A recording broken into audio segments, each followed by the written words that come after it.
आज आपका एजुकेशन के क्षेत्र में इंटर्नशिप का पहला क्लास है।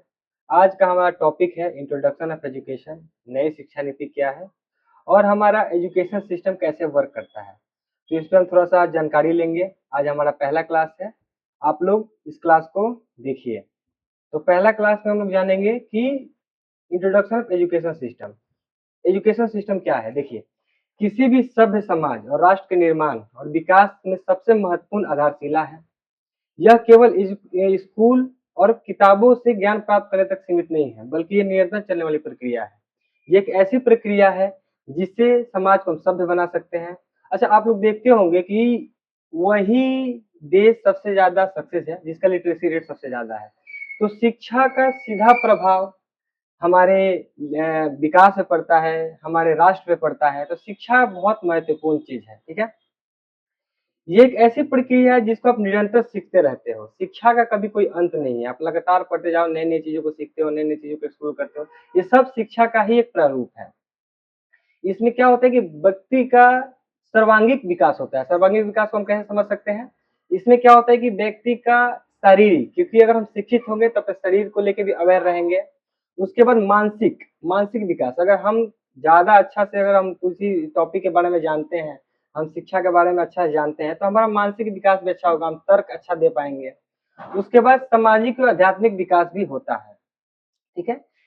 शिक्षा एक मजबूत शिक्षा प्रणाली नागरिकों को सशक्त बनाती है, उनके दृष्टिकोण को व्यापक करती है, उन्हें समाज में सकारात्मक योगदान देने के लिए प्रेरित करती है। आप सकारात्मक योगदान समाज में दे पाओगे अगर आप शिक्षित हो, ठीक है। तो ये तो हमारा इंट्रोडक्शन हो गया कि शिक्षा किसी भी सभ्य समाज के और राष्ट्र के निर्माण में सबसे महत्वपूर्ण आधारशिला है। यह केवल स्कूल की किताबों से ज्ञान प्राप्त करने तक सीमित नहीं है, बल्कि यह एक निरंतर चलने वाली प्रक्रिया है जो कि व्यक्ति को सर्वांगीण विकास में मदद करती है, ठीक है। अब हम दूसरे टॉपिक पे अपना आते हैं कि व्हाट इज एजुकेशन सिस्टम। शिक्षा प्रणाली जो है वो संस्थानों, नीतियों, शिक्षकों, छात्रों और पाठ्यक्रमों का एक संगठित ढांचा है। इसका मुख्य उद्देश्य समाज के लोगों को शिक्षित करना, कुशल बनाना और सीखने की प्रक्रिया के आधार को इसे मुख्य रूप से 3 भागों में बांटा गया है। जो हमारा एजुकेशन सिस्टम है उसको मुख्य रूप से 3 भागों में डिवाइड किया गया है। पहला हमारा इसमें पहला हमारा शिक्षा, औपचारिक शिक्षा को थोड़ा सा हम समझ लेंगे। औपचारिक शिक्षा क्या है? औपचारिक शिक्षा को बोलते हैं लोग फॉर्मल एजुकेशन। देखिए, यह शिक्षा का वह रूप है जो स्कूल, कॉलेज और विश्वविद्यालयों में दी जाती है। इसमें क्या होता है कि एक आपको निश्चित पाठ्यक्रम होता है, एक निश्चित समय सारणी होता है और नियम और मूल्यांकन, जिसे मूल्यांकन का मतलब परीक्षा प्रणाली में, इस प्रणाली में शामिल होते हैं। ये एक रेगुलर कोर्स होता है। जैसे कि हम लोग क्लास 1 में रहते हैं या फिर बीएससी कर रहे हैं तो हमारे पास एक टर्म होता है कि 6 मंथ का हमारा एक सेमेस्टर है। ये हमारा औपचारिक शिक्षा में आ गया, ठीक है। दूसरा पॉइंट हमारा है अनौपचारिक शिक्षा। इसमें क्या है कि इंटरनल एजुकेशन, ठीक है। इनफॉर्मल एजुकेशन में हम जानते हैं कि ये शिक्षा जीवन के अनुभव, परिवार, समाज और परिवेश से प्राप्त होती है। अच्छा, आप लोग देखते होंगे कि बहुत सारे लोग ऐसे हैं कि वो शिक्षित नहीं है लेकिन टेक्निकल में वो कहीं से स्किल ले लिए हैं और वो अच्छा वर्क कर रहे हैं समाज में, अच्छा मैकेनिक के रूप में वर्क कर रहे हैं। कोई कोई बाइक मैकेनिक देखते हैं, वो कहीं से भी बीटेक नहीं किए हैं, कहीं से पॉलिटेक्निक नहीं किए हैं, लेकिन वो किसी के साथ रह के सीख के एक अच्छा स्किल्स उनके पास आ गया है। ये भी एक शिक्षा का ही प्रारूप है, ठीक है। और तीसरा हमारा आता है नॉन फॉर्मल एजुकेशन। यह एक औपचारिक शिक्षा की व्यवस्था से बाहर होते हैं, जैसे कि व्यक शिक्षा कार्यक्रम। जैसे कि हम पहले ही बताए कि शिक्षा का मतलब इतना बड़ा दायरा है कि इसको सीखने कोई उम्र नहीं होती है। आप जब सीखना चाहें, जो चीज सीखना चाहें आप सीख सकते हैं, ठीक है।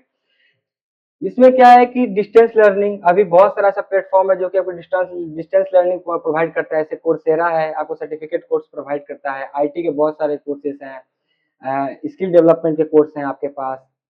उसके बाद अभी एआई का कोर्सेज फ्री में चल रहे हैं। तो वो सब आपको डिस्टेंस लर्निंग में आता है, ये सब नॉन फॉर्मल एजुकेशन में आता है। ये स्किल बेस्ड कोर्स होता है और आप स्किल्स आपको दिया जाता है, ठीक है। देखिए, हम चलते हैं भारतीय शिक्षा प्रणाली के स्वरूप, structure of Indian education system. Bharat की शिक्षा प्रणाली को छात्रों के उम्र और उनके समझ के अनुसार विभिन्न स्तरों पर विभाजित किया गया है। ताकि उन्हें सही दिशा निर्देश दिया जा सके। ठीक है, सबसे पहला हमारा क्या होता है? सबसे पहला होता है प्राइमरी एजुकेशन। प्राइमरी एजुकेशन से हम कैसे समझ सकते हैं?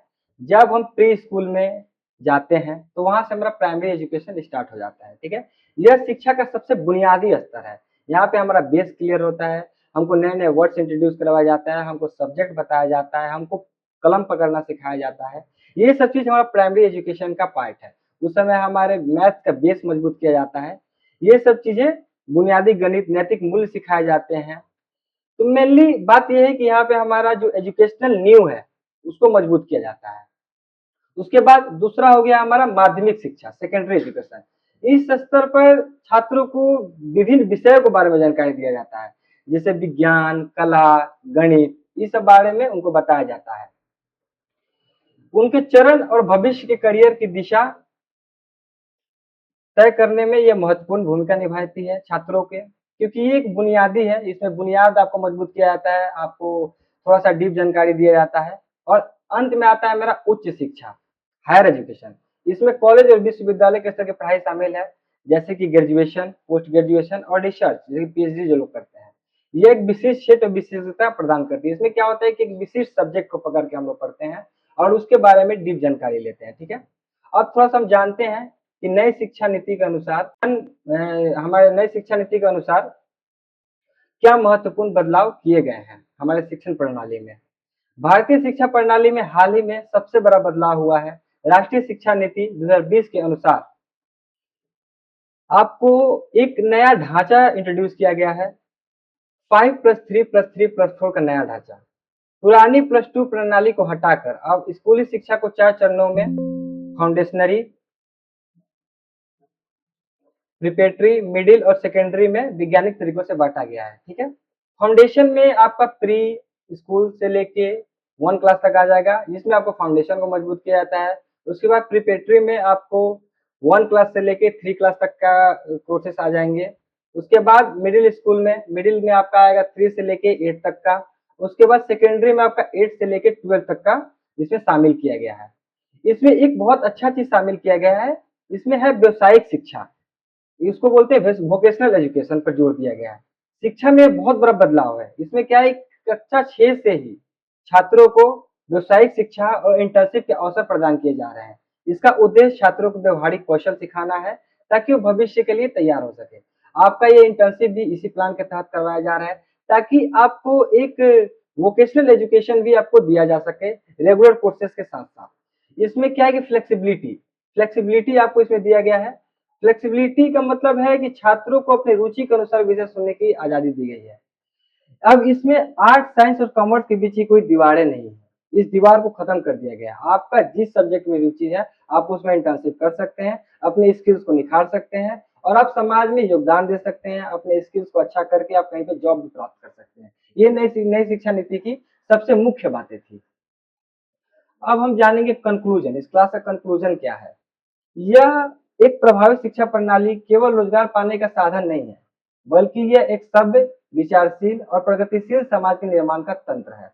आधुनिक शिक्षा प्रणाली में इंटर्नशिप और व्यवहारिक प्रशिक्षण जैसे प्रोग्राम छात्रों को वास्तविक दुनिया की चुनौती से जोड़ते हैं।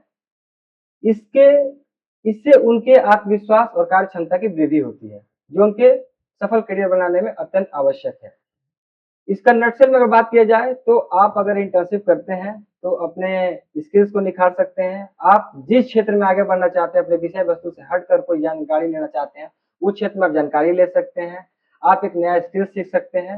नई शिक्षा नीति में आपको यह अवसर मिल रहा है कि आप जिस क्षेत्र में आगे बढ़ना चाहते हैं, जैसे कि आपने एजुकेशन का क्षेत्र चुना है। आज हमारा इंट्रोडक्शन क्लास है, आपको हम इंट्रोडक्शन दिए, आगे क्लासेस में आपको और भी डिटेल्स दिए जाएंगे एजुकेशन से रिलेटेड। तो आपने ये हट के अपने विषय वस्तु से हट के ये कोर्स को चुना है और आपको सीखने का मौका प्रदान किया जा रहा है। तो नई शिक्षा नीति का ये थोड़ा सा हाईलाइट था जो आपको बताया गया। आज का क्लास यहीं पे समाप्त, ये वीडियो यहीं पे समाप्त कर रहे हैं। अगले वीडियो में दूसरे टॉपिक में आपके साथ मिलेंगे। धन्यवाद।